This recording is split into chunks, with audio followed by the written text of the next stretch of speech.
2005ஆம் ஆண்டு எல்லாருக்கும் பல விதமான சோதனைகள், குடும்பத்தில் ஏற்பட்ட துக்கங்கள், அந்த மாதிரி நம்முடைய வாழ்க்கையில் நிறைய கஷ்டம், நிறைய கண்ணீர், துயரம். ஆனால் இதெல்லாம் ஆண்டவர் கடக்க செய்தார், போக செய்தார், சில இடங்களை உருவாக்க செய்தார், நிற்க செய்தார், பிரேயரில் அதிகமாக ஜெபிக்க உதவி செஞ்சார். அதனால் 2025 மறக்க முடியாத வருஷம், மறக்க முடியாத வருஷம். அவ்வளோ பாடுகள் மத்தியில் எல்லாரும் கடந்து வந்திருக்கீங்க, எல்லாரும் வந்திருக்கோம். ஆனால் கர்த்தர் நமக்கு நிற்க வச்சிருக்கிறார், நமக்கு ஜீவனை தந்திருக்கிறார், சுகத்தை தந்திருக்கிறார், பலத்தை தந்திருக்கிறார், அவருடைய அளவில்லாத கிருபையை தந்திருக்கிறார், இவருக்கு நடத்தி கொண்டு வரார். அதனால ஏன் நன்றி ஆராதனை நம்ம வைக்கிறோம் அப்படின்னா, இதுக்கு மத்தியிலே தேவன் நடத்தி வந்திருக்கிறாரு. அவருக்கு நன்றி சொல்ல 1000 நாவுகள் பத்தாது. தெரியோ இக்கட்டு நேரத்திலலாம் தேவன் நமக்கு பல விதங்களை உதவி செஞ்சிருக்கிறார். நம்மளை தூக்கி நிப்பாட்டி இருக்கிறாரு, தோண்டு போன நேரத்தில் நிப்பாட்டி இருக்கிறார். பலவித சூழ்நிலை, சில காரியம் சொல்ல முடியல என்னால். அந்த மாதிரியான சூழ்நிலைகள் மத்தியில் கர்த்தருடைய ஆவியானவர் நமக்குள்ள இருந்து நம்மளை திடப்படுத்தி பலப்படுத்தி வந்திருக்கிறார்.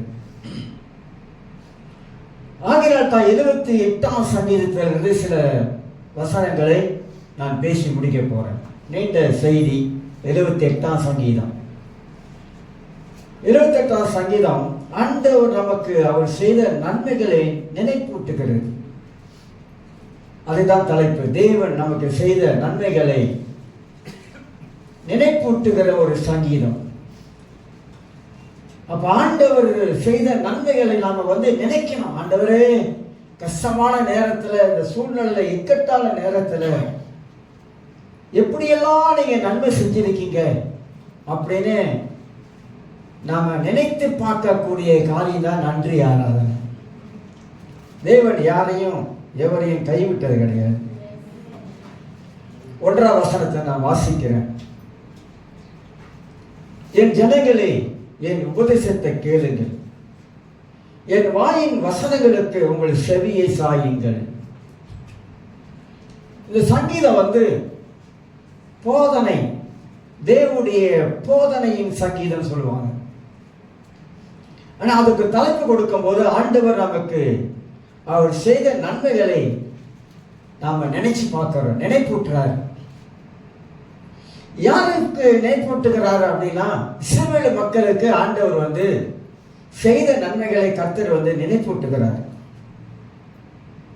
இஸ்ரவேல் ஜனங்களை பற்றி நமக்கு நன்றாக தெரியும். தேவனுக்கு எதிராக செயல்பட்ட மக்கள். இஸ்ரவேல் மக்கள் தேவனுக்கு மாறுபட்ட ஒரு வாழ்க்கையை வாழ்ந்தவங்க. அவங்க எல்லாம் ஒரு நல்ல ஜனங்கள் என்று சொல்வதற்கு நல்ல வார்த்தை நம்ம வாயில வரத்துக்கு வாய்ப்பு இல்லை. ஏன்னா கடவுளுடைய கிருபையை துச்சகமா எண்ணினாங்க. தேவன் செய்த நன்மைகள் எல்லாம் நினைச்சு பார்க்காத மக்களாக இருந்தாங்க. கர்த்தர் எவ்வளவு காரியம் செய்தார். ஆனா இஸ்ரவேல் மக்கள் தேவன் செய்த நன்மைகளை மறந்துட்டாங்க, மறந்து இருந்தாங்க, நன்றி இல்லாத மக்களாக காணப்பட்டாங்க. அதைத்தான் பரிசுத்த ஆவியானவர் 78ஆம் சங்கீதத்தில் எழுதி வச்சிருக்காரு. சரி, இதிலிருந்து பரிசுத்த ஆவியானவர் நமக்கு என்ன காரியங்களை நமக்கு கற்றுக் கொடுக்கிறார் என்பதை தான் நாம் சிந்திக்க போவோம். இதுல இருந்து என்ன ஆண்டவர் நமக்கு கற்றுக் கொடுக்கிறார்? 2 காரியத்தையும் மனதில் வைக்க வேண்டும். தேவன் எப்படிப்பட்டவராக இருக்கிறார், மனிதன் எப்படிப்பட்டவராக இருக்கிறார். ஆண்டவர் எப்படிப்பட்டவராக செயல்படுகிறார், மனிதன் எப்படிப்பட்டவராக செயல்படுகிறார். ஆண்டவர் எப்படிப்பட்ட அன்புள்ளவராக, இரக்கம் உள்ளவராக, தயவுள்ளவராக, கிருபை உள்ளவராக இருக்கிறார். மனிதன் அதற்கு எதிராக எப்படி அவன் செயல்பட்டு கொண்டு வருகிறான்? தேவனுடைய அன்புக்கு எதிராக மனிதன் எப்படி செயல்படுகிறான்? தேவனுடைய இரக்கங்களுக்கு, தேவனுடைய கிருபைக்கு எதிராக மனுஷன் எப்படி செயல்படுகிறான் என்பதுதான் இந்த 2 காரியங்களை வேதத்தில் 78ஆம் சங்கீதத்தில் நாம் வாசிக்கிறோம். இதில் 3 காரியங்களை உங்களுக்கு நான் சொல்ல பிரயாசப்படுகிறேன். நாம் கற்றுக்கொள்ள வேண்டிய காரியம் என்ன? 3 காரியங்களை சொல்லுகிறேன். நாம் தேவனுக்கு எந்த விதத்தில் சிறந்தவங்க இல்லை. நீங்களும் சரி, நானும் சரி. நான் ஆண்டவருக்கு சிறந்தவனா? எந்த விதத்தில் சிறந்தவன்? எந்த விதத்தில் ஆண்டவருக்கு நான் நல்லவனா இருக்கிறேன்? எந்த விதத்தில் ஆண்டவருக்கு நான் அவர் வழியில நடக்கிறவனா இருக்கிறேன்? தேவனோடு நம்மளை பார்க்கும்போது எந்த விதத்திலையும் நான் தேவனுக்கு சிறந்தவன் இல்லை. தேவன் ஒருவரே சிறந்தவராக இருக்கிறார். தேவன் ஒருவரே நல்லவராக இருக்கிறார். தேவன் ஒருவரே நம்மளை நேசிக்கிறவராக இருக்கிறார். நம்முடைய கண்ணீரிலே அவர் ஒருத்தர் தான் பங்கெடுக்கிறார். நமக்கு துக்கத்தின் நேரத்தில் அவர் ஒருத்தர் தான் நமக்கு ஆறுதல் படுத்துறாரு. நமக்கு ஒரு திடமனது தராரு, பலத்தை தராரு. தேவன் தேவனாகவே இருக்கிறாரு. ஆனா மனிதனாகிய நாம் அப்படி இல்லை. பல வேளைகளில் நமக்கு இந்த துன்பங்கள், துயரங்கள், கஷ்டங்கள், பாடுகள் இதெல்லாம் வரும்போது மனித தன்மையில நம்ம கடந்து போகிறது சாதாரணமான விஷயம் இல்லை, சாதாரணமான ஒரு காரியம் இல்லை. சில பேர் ரொம்ப எளிதாக நினைப்பாங்க. இல்லவே இல்லை. அந்த மாதிரி சிச்சுவேஷன்ல, சூழ்நிலையில நம்ம போகும்பொழுதுதான் நமக்கு தெரியுது இதை மாதிரி தான் மற்றவங்களை கடந்து போவாங்க. அதான் அடிக்கடி சொல்லுவேன், மற்றவங்க சூழ்நிலையை நாம் நன்றாக புரிந்து கொள்ளணும். மற்றவங்க கடந்து போகிறதான அந்த வழியை நாம் நன்றாக அறிந்து கொள்ளணும். அப்ப தேவன் தேவனாகவே இருந்து அவர் மட்டும்தான் நம்மளை தாங்குகிறார், ஏந்துகிறார், தப்பி வைக்கிறார், காப்பாற்றுகிறார், வழி நடத்துகிறார், போஷிக்கிறாரு, தேவைகளை சந்திக்கிறாரு. இப்படி பல காரியங்களை கர்த்தர் வாழ்க்கையில செய்து கொண்டே வரார். ஆனா மனிதனாக இருக்கும்போது நமக்கு அந்த அழுகை, அந்த கண்ணீர், அந்த மனபாரம் இதெல்லாம் எல்லாருக்கும் அவர் இயேசுவே அழுதாருங்க. இயேசுவே அழுதாரு. இமோஷன் என்று ஒரு பக்கம் நம்ம சொல்லுகிறோம். ஆனா அதுல உள்ள இருக்கிற அந்த பாரம், இந்த பாரம் தான் நம்மளை அழுக வைக்குது. தேவ சமூகத்துல யாருக்குமே தெரியாம தேவனிடத்துல நாம் அழுகிறோம். நம்மள உள்ள அழுகுது. பல காரியங்களை யோசிக்கிறோம், பல காரியங்களை சிந்திக்கிறோம். இப்படிலாம் இருந்தமே, அப்படிலாம் இருந்தமே. ஆனா இன்னைக்கு அந்த சூழ்நிலை இல்லையே.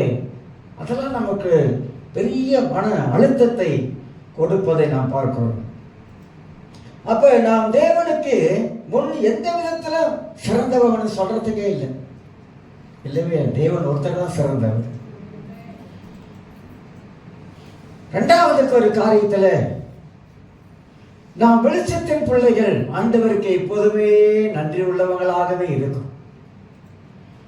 அதான் தாவி சொல்ல, எக்காலத்திலே நான் கர்த்தரை ஸ்தோத்திரிக்கிற அவர் துதியை வாயில் இருந்து கொண்டே இருக்கும். எக்காலத்திலும், கஷ்டத்திலும், துன்பத்திலும், கண்ணீரிலும், பாடுகளிலும், எல்லா வேலைகளும் ஆண்டவரே உமக்கு நன்றி, ஆண்டவரே உமக்கு நன்றி, ஆண்டவரே. எக்காலத்திலையும் நான் கர்த்தரை நான் ஸ்தோத்திரிப்பதற்கு அவருடைய துதியை வாயில் இருக்கும். இந்த காலத்திலையும் கிறிஸ்தவ வாழ்க்கை எல்லாருக்குமே சரியா இருக்காது. சிலருக்கு பாடுகள் மத்தியிலே போகக்கூடிய காரியம் இருக்கும். நன்றி சொல்லணும், ஆண்டவருக்கு நன்றி சொல்லணும். 3வது தேவன் நமக்கு கற்றுக் கொடுக்கிற காரியம் என்னன்னு கேட்டீங்கன்னா, இஸ்ரவேல் மக்கள் சிறந்தவர்கள் என்று சொல்வதற்கு இல்லை. ஏன் இஸ்ரவேல் மக்கள் தெரிந்து கொண்டாரு, வேறு பிடித்தாரு, ஆனா அவங்க சிறந்தவர்களா இல்லை. நீங்க 1 கொரிந்தியர் 10ஆம் அதிகாரத்துல வாசி பார்த்தீங்கன்னா, தேவன் அவங்க பேர பிரியமா இல்லை. ஏன் பிரியமா இல்லைன்னா அவங்க பிரியமா வாழல. தேவனுக்கு பிரியமாய் வாழல. அதனால ஆண்டவர் அவங்க மேல அதே அநேக பேர் மேல பிரியமா இல்லை.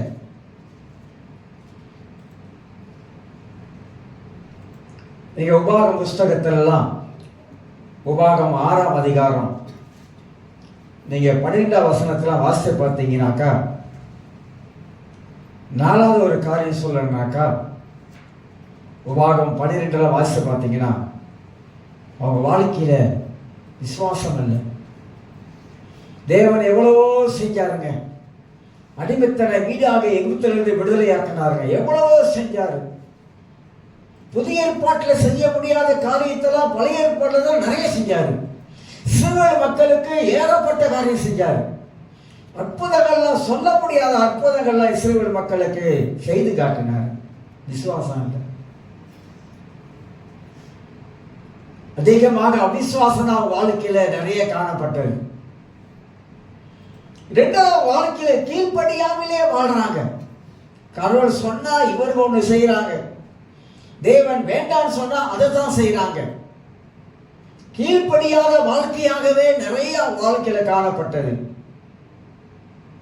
கடவுள் பேசுறாரு, 3வது தேவ சத்தத்துக்கு கீழ்ப்படிய மாட்டாங்க, கேட்க மாட்டாங்க.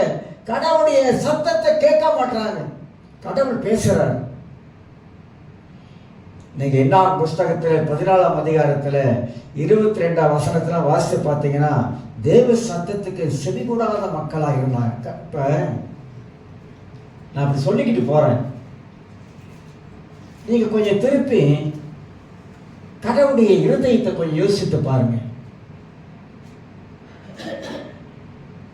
ஒரு மனிதன் சொல்லும் பொழுது, ஒரு மனிதன் வீட்டிலே ஒரு ஆள் கேட்கலன்னா நம்முடைய மனிதனுக்குள்ள இருதயம் எப்படி இருக்கு?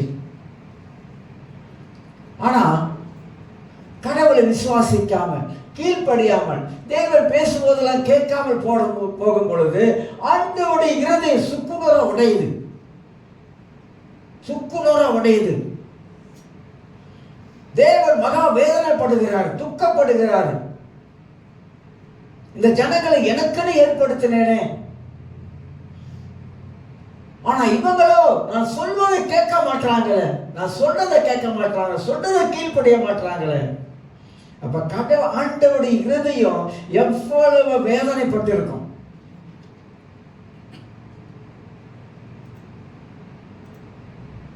தேவன் மேல நம்பிக்கை இல்லாத தன்மை இஸ்ரவேல் மக்கள் உள்ளத்துல இருந்தது. இவ்வளவா செய்கிறார், எவ்வளவோ செய்கிறார் ஆண்டவர். ஆனா ஆண்டவர் மேல நம்பிக்கை இல்லாத தன்மையில வாழ ஆரம்பித்தாங்க. இதனால் வந்த விளைவு என்ன அவங்க வாழ்க்கையில் பார்த்தீங்கன்னா, இந்த 78ஆம் சங்கீதத்துல நான் 10ஆம் வசனத்தையும் 11ஆம் வசனத்தை வாசிக்கிறேன். இதனால வந்த விளைவு என்ன? அவர்கள் தேவனுடைய உடன்படிக்கை கை கொள்ளாமலும் அவருடைய கட்டளையின்படி நடக்காம என்னதான் நடக்க சம்மதியாமலும் 11 பாருங்க, அவருடைய செயல்களையும் அவர் தங்களுக்கு கற்பித்த அதிசயங்களை மறந்தார்கள். 28ஆம் சங்கீதம் நிறைய விஷயம் இருக்கு உள்ளது. தேவன் செய்த கட்டளையை உடன்படிக்கையை மறந்தாங்க, கட்டளையை கை கொள்ளல, தேவன் செய்த காரியங்களை எல்லாத்தையும் மறந்தாங்க. மறக்கிறதுனா என்ன அர்த்தம்? நன்றி இல்லைன்னு அர்த்தம்.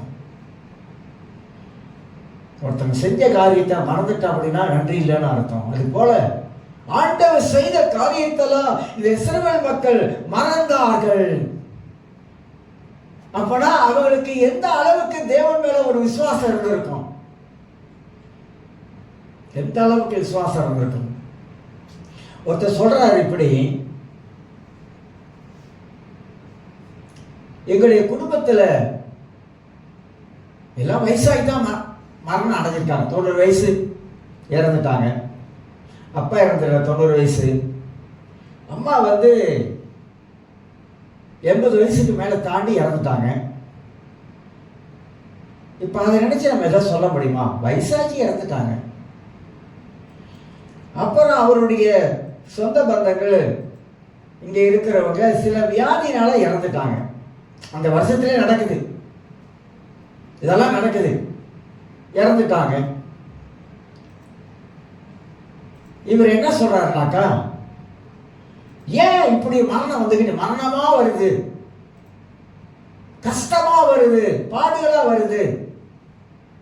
அதனால இனி ஊழியம் வேண்டாம். இந்த மாதிரி எல்லாம் பார்த்துருக்கீங்களா? இனி ஊழியம் வேண்டாம்.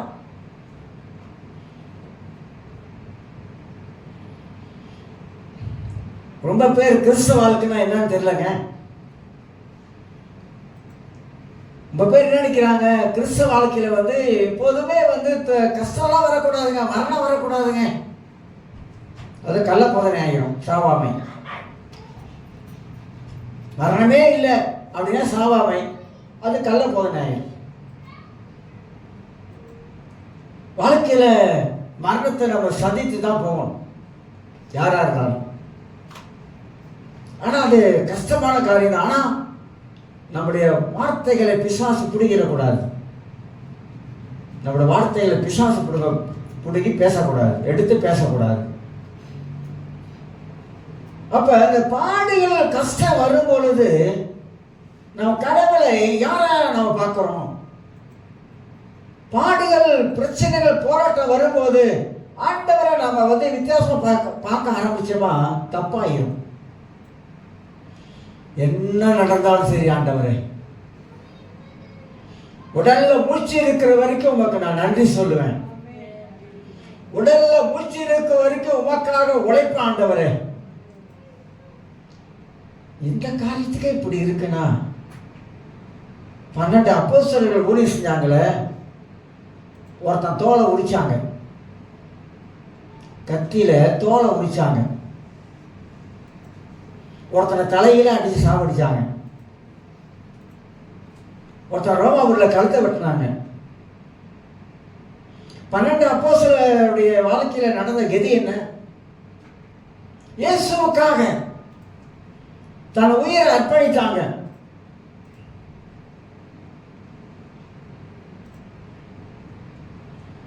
நான் அடிக்கடி சொல்வேன், மிஷனரி வாழ்க்கையை படிச்சு பாருங்க. பயங்கரமா கடந்து போயிருக்கிறாங்க. கொஞ்ச நெஞ்சமான கஷ்டத்தை அனுபவிக்கல.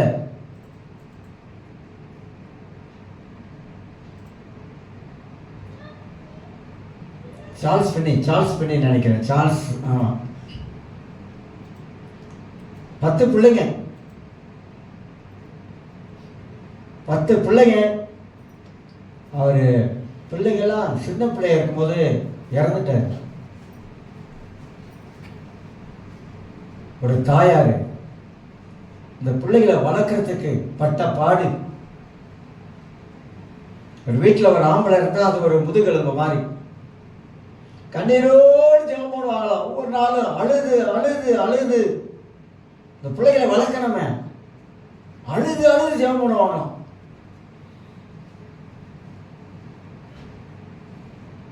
அவனுடைய அம்மா, அவனுடைய மகன் தான் சார்ல்ஸ். 2 மகனுங்க, உலகத்தையே கலக்கிறாங்க. கொஞ்சமான துயரங்கள கிறிஸ்தவ வாழ்க்கையில வரும்போது எத்தனையோ தேவனுடைய மனுஷனுடைய வாழ்க்கையில பல சம்பவங்கள் நடந்திருக்குது. ஒரு மாதிரி அகசியம் ஜெபக்குமார் சொல்றாரு, நான் வெளியில 3 நாள் ஊழியத்துக்கு போயிட்டேன். என்னுடைய பிள்ளை இறந்துருச்சு. என் மனைவி கால் பண்ணி கூப்பிடுறாங்க, பிள்ளை இறந்துருச்சுங்க வாங்க அப்படின்னு. நான் கூட்டத்தை முடிக்க வரமாட்டேன், பிள்ளைய அடக்க மாட்டேன் அப்படின்ட்டு. 3 நாள் கூட்டம் தூரத்தில் இருக்கேன், வர முடியாது, பிள்ளைய அடக்க மாட்டேன்.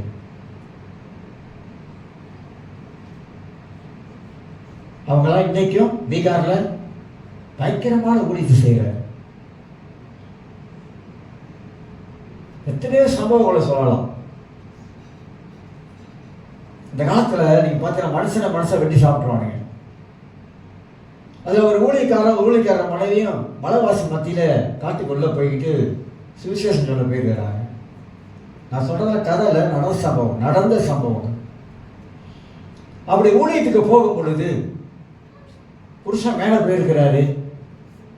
இந்த மனுஷன் சாப்பிட்றவன் வெட்டிட்டாங்க. வெட்டி சாப்பிட்டாங்க.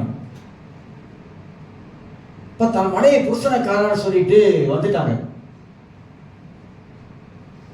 இவங்க என்ன பண்ணியிருக்காங்க, அதே இடத்துல திருப்பி ஊழியத்தை ஆரம்பிச்சு போய் ஊழியம் செஞ்சிருக்கிறாங்க. யாரு தன் கணவனை வெட்டி சாப்பிட்டானோ அவன் ரட்சிக்கப்பட்டானோ. அவன் ரட்சிக்கப்பட்டு இவங்க கையினாலேயே அவனுக்கு சாப்பாடு போட்டாங்க. யாரா போடுவோமா? அப்பதான் அவன் கதையை சொல்றான். நான் தான் வெட்டி கொண்டேன், நான் தான் வெட்டி கொண்டு சாப்பிட்டேன். நம்ம செய்யற ஊழியம் என்ன கேட்டீங்கன்னா ஒரு காற்று கூட இல்லைங்க. ஆனா அன்னைக்கு தியாகம் பண்ண தேவனுடைய மனிதர்கள் எல்லாம் சாதாரணமான ஆளுங்க, பயங்கரமாக தியாகம் பண்ணி இருக்கிறாங்க. உயிர் பணைய வச்சு தியாகம் பண்ணி இருக்கிறாங்க. ஆனா அவங்கெல்லாம் கடவுளுக்கு நன்றி சொன்னாங்க. பாப்புவா நியூகினியா பத்தி எல்லாருக்கும் தெரியும். அந்த காலத்துல இருந்த பாப்புவா நியூகினியா வேற, இப்ப இருக்கிறது வேற. இப்ப இருக்க பாப்புவா நியூகினியா அது தனி தீவு, மலை பேசுவாங்க. பார்த்துருக்கீங்களா? இந்தோனேஷியால இருந்து வருவாங்க கூட்டத்துக்கு, அவங்கெல்லாம் மலை பேசுவாங்க, நல்ல மலை பேசுவாங்க. அந்த பாப்புவா என்ற இடத்துல மிஷினரியை அந்த காலத்துல ஜெர்மன் தான் நிறைய மிஷினரிகள் அனுப்புனாங்க. இப்ப கொரியாக்காரன் அனுப்புறாங்க மிஷினரிகளை. அப்ப அதுல இருந்து போன நிறைய பேர் போனாங்க. எல்லாத்தையும் அங்கேயே மனுஷன் வெட்டி சாப்பிட்ற இடம் தான். நிறைய பேர் மிஷினரிகளை சாப்பிட்டாங்க. அதுல ஒரு வாலிப எழும்பி போயிட்டு பாப்புவா நியூகினியால போயிட்டு, அவனுக்கு தெரிஞ்ச அவன் ஆங்கிலம் தான், அவனை இயேசுவை நேசிக்கிறார் அப்படின்னு சொல்லி ஆங்கிலத்தில் சொல்ல, அந்த பாப்புவா நியூகினியால இருக்கிற ஒருத்தன் தலைவன் இந்த வார்த்தை அவனுக்கு எப்படி மொழிபெயர்த்து காதல் விழிச்சோ தெரியல, அவன் ரசிக்கப்பட்டான். சம்பவம் உண்மை, நான் சொல்றதெல்லாம் உண்மை, சரித்திரம் படிச்ச மாதிரி தெரியும் அவங்களுக்கு. அவன் ரசிக்கப்பட்டு அவன் மூலமாக சுவிசேஷம் என்பது அந்த பாப்புவா நியூகினியால உள்ள பதிவிச்சான். இன்னைக்கு போய் அதே பாப்புவால போய் பார்த்தீங்கன்னாக்கா 80% கிறிஸ்தவனுங்க.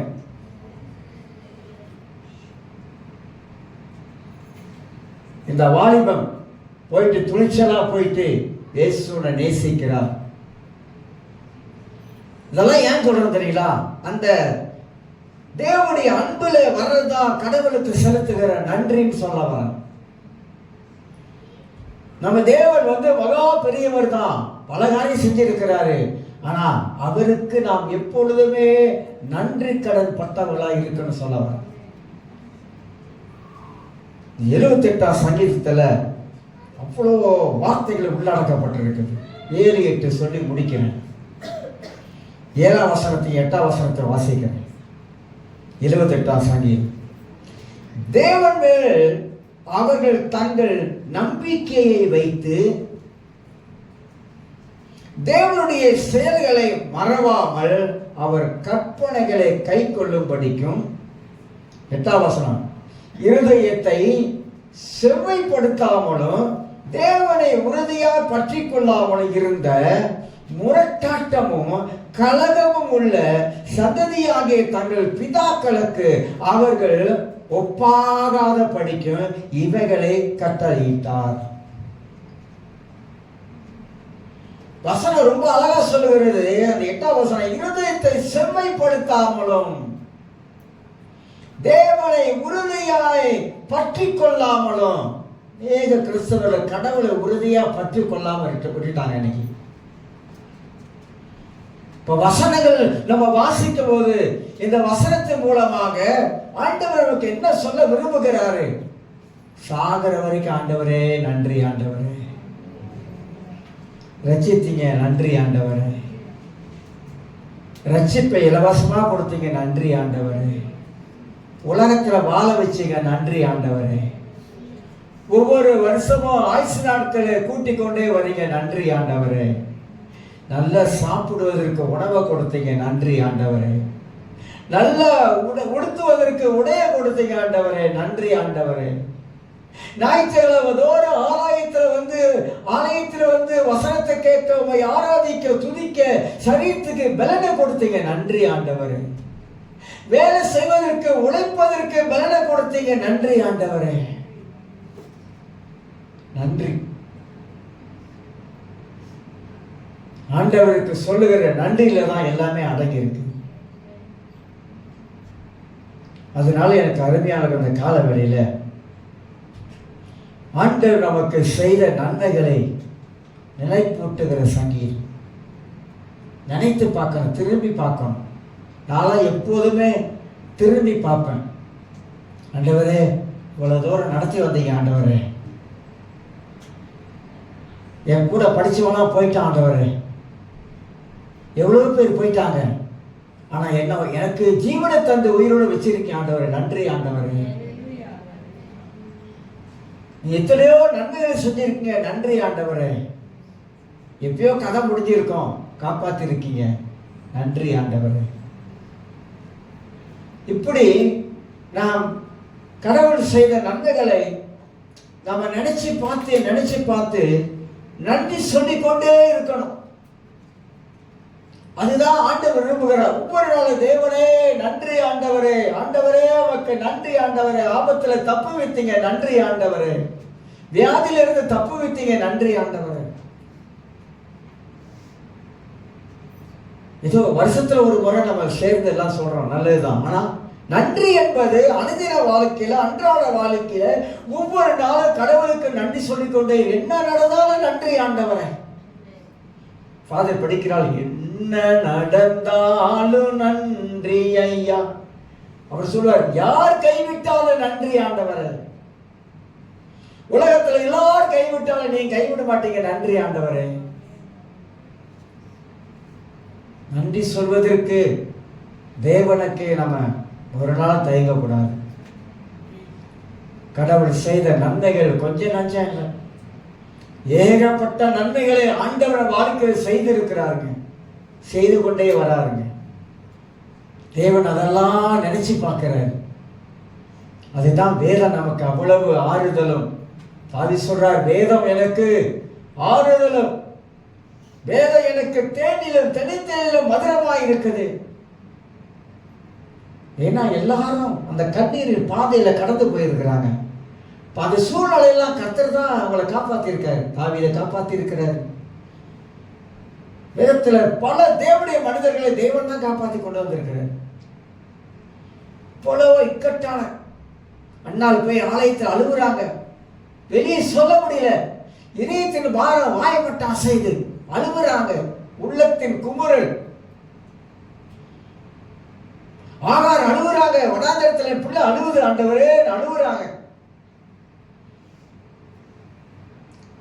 யாரெல்லாம் பைபிள் அழுதாங்கன்னு போய் பாருங்க. அவங்க கண்ணீர்லாம் கர்த்தர் தொடக்கலையா? அந்த அழுகையின் ஜெபத்தை கர்த்தர் கேட்கலையா?